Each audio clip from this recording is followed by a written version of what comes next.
The Toronto Maple Leafs' next move has been revealed as a shocking new report has dropped revealing some big information as it pertains to Brad Treliving's master plan and the Leafs' future. We're going to break this down and discuss exactly what it means going forward, as well as discuss multiple updates ahead of what's going to be a crazy final next few days of the regular season. Stay tuned for all that in this episode. But before we get into it, make sure to check us out on Spotify and, of course, Apple Podcasts. Everywhere where you get your podcasts, we are now live in all those places. If you want to check that out, make sure to check it out in the description down below. Darius, ton to go over today. The Leafs are in a very good spot right now. They are seemingly locked up first in the Atlantic. I'm going to knock on wood a little bit. I don't want to jinx it.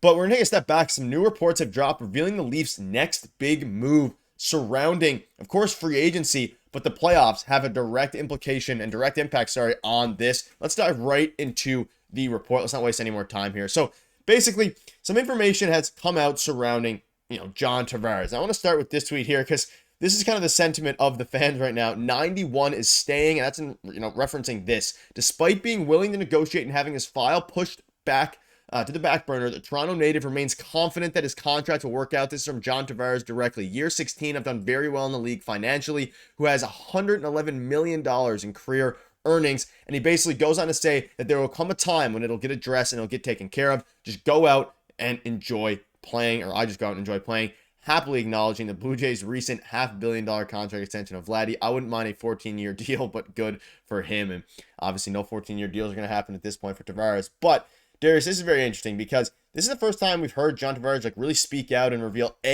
that he seems to be willing to take a team-friendly contract, and B, seems like it's going to be in Toronto for the long haul.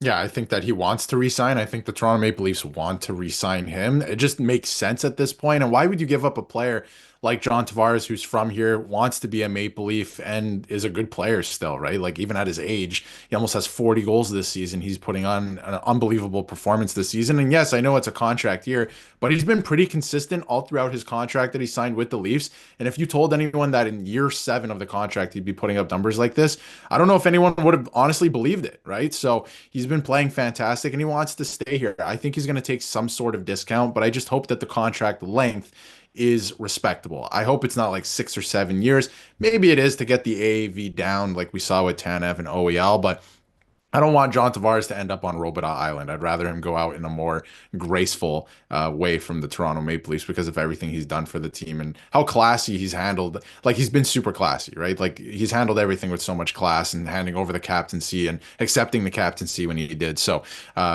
again, I think that he's been absolutely fantastic, and I hope that he does resign. He's been great, and I would like to see him be a Toronto Maple Leaf for the next couple of years. But I think that he also recognizes that the Leafs have other stuff to get done as well. If you look at the list of things to get done, it's obviously Mitch Marner first. Let's not pretend like it isn't. You have to see if you can re-sign him, or you need to know if you're not re-signing him before you can do anything else.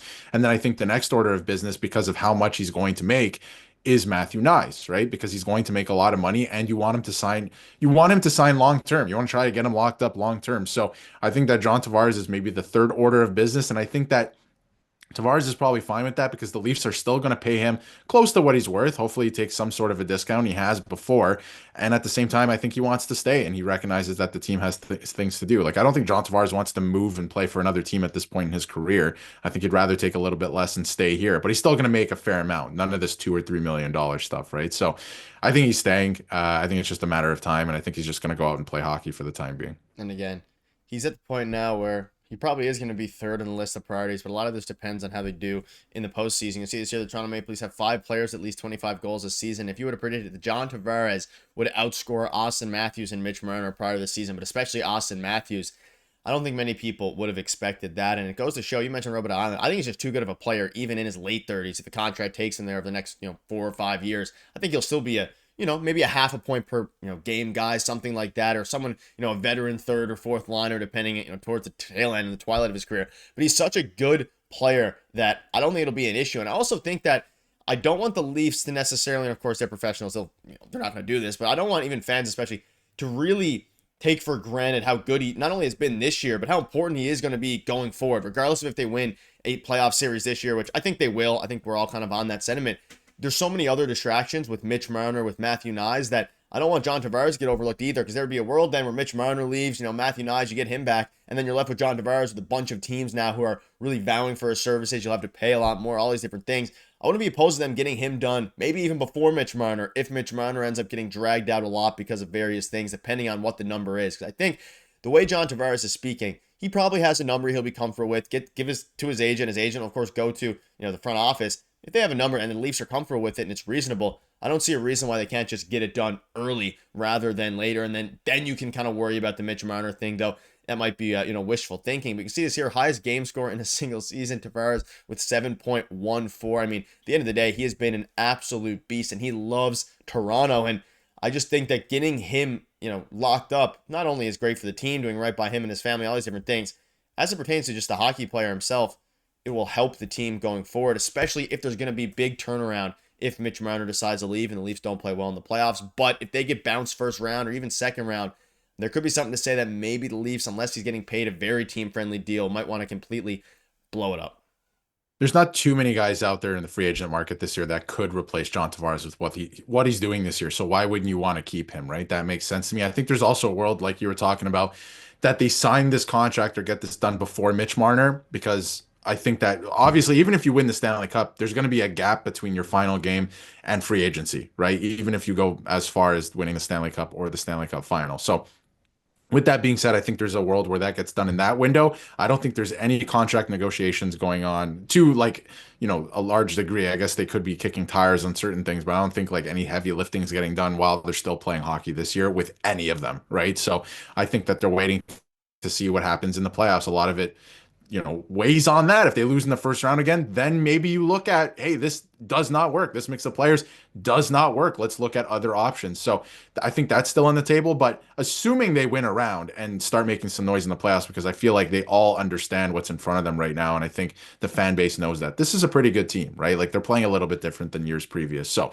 I am expecting them to win a round, but if they don't, something's got to change, right? But again, I think that there is a world where they do re-sign him, assuming everything goes to plan in terms of, at least looking like you're in a playoff series before Mitch Marner. But it's going to happen in that little window between their last game, whenever that is in the playoffs, and July 1st. But we'll see what happens. I think the first order of business still is Mitch Marner and Matthew Nyes, but can't forget about John Tavares. He's been great, and there's not too many other options out there that you can replace him with. I think that to the same level, at least. But at some point, you're going to have to start looking at that as he gets to, 36, 37 years old. But I am curious, with the way that he's playing right now, what does he look like at those ages anyway, right? He might still be okay. So foot speed has been an issue, so you have to look at that, but he's been great. Yeah, and he obviously was nominated for the NHL's Masterton Trophy, spoke out on that, and he's a very, by all accounts, a very nice guy, and from what we can tell, is a very good person. So I wouldn't mind locking him up. You see, he kind of feels like a kid every day, getting to play a sport in a game that I love. You can't beat it. And of course, him and Willie have the second most combined goals among teammates this season, behind Zach Hyman and Leon Draisaitl, which, surprising McDavid's not there, which is, an interesting thing. But regardless of that, it's going to be interesting. And of course, John Tavares this year, just as a refresher, because sometimes kind of gets lost in all the shuffle here, he has 37 goals, 35 assists, 72 points. He's over technically a point per game, but basically a point per game player, and will probably finish out at a point per game player. But most importantly, he's been very durable this year. He's going to finish with above 70 games, which is something at age 34, approaching age 35, is going to be a crucial part going forward. But ladies and gentlemen, regardless of this, the playoff run has implications everywhere, left, right, and center. And if they can go out and win, a lot of this won't matter, so probably just pay everybody what they get if they go out and win a cup. So that'll wrap it up. Let us know down below what your thoughts are and what you'd be comfortable giving John Tavares.